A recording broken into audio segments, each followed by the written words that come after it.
இன்றைக்கி நம்ம மாங்காய் இஞ்சி தொக்கு செய்ய போகிறோம். வீடியோக்குள்ளே போகிறதுக்கு முன்னாடி நம்ம சேனலை சப்ஸ்கிரைப் செய்யாதவங்க சப்ஸ்கிரைப் செஞ்சுக்கோங்க. இப்போ வாங்க வீடியோக்குள்ளே போகலாம்.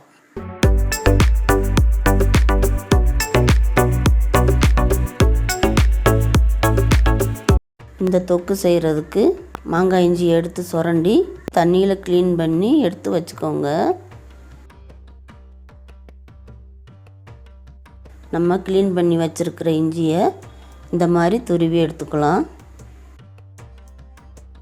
இதை பார்த்தீங்கன்னா பூ போல் நல்லா துருவி எடுத்தாச்சு. இன்றைக்கி நம்ம 1 கிலோ இஞ்சி எடுத்துருக்கோம். 100 கிராம் புளி எடுத்து தண்ணியில் ஊற வச்சுக்கோங்க. இப்போ ஒரு வாணலி அடுப்பில் வச்சு 200 மில்லி நல்லெண்ணெய் சேர்த்துக்கோங்க.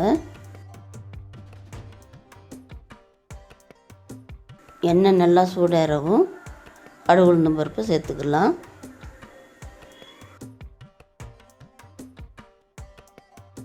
அது கூடவே கொஞ்சமாக கருவேப்பிலை சேர்த்துக்கோங்க. 1 ஸ்பூன் பெருங்காயத்தூள் சேர்த்துக்கோங்க.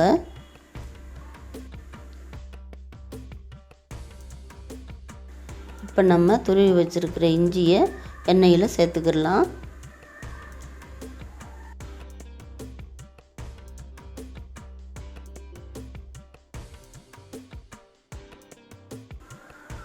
சேர்த்து நல்லா எண்ணெயில் வதக்கிக்கோங்க.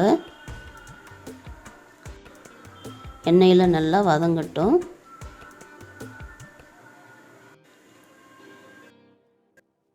இப்போது அது கூட 50 கிராம் மிளகாய்த்தூள் சேர்த்துக்கோங்க.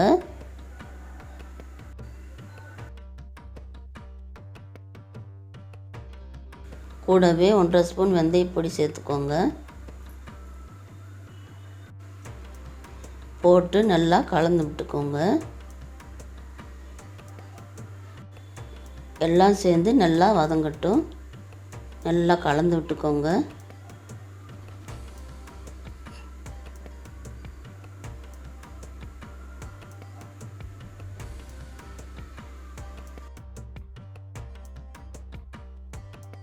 இப்போ நம்ம எடுத்து வச்சுருக்கிற புளி தண்ணியை சேர்த்துக்கோங்க.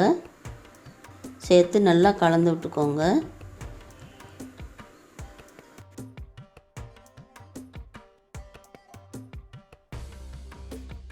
புளி தண்ணியோட இஞ்சியும் சேர்த்து நல்லா வதங்கட்டும்.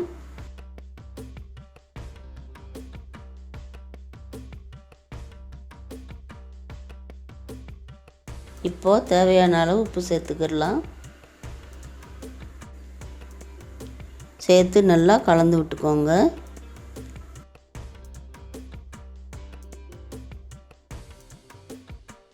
இந்த இஞ்சி தொக்கு செஞ்சு நல்லா ஆற விட்டு ஒரு ஜாடியில் எடுத்து வச்சுக்கிட்டோம்னா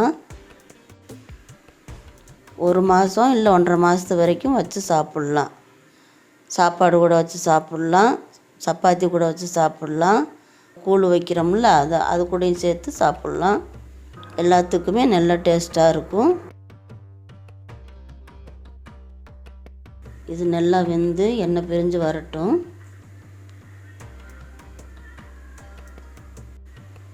கொஞ்சம் நேரம் நல்லா கலந்து விட்டுக்கிட்டே இருங்க.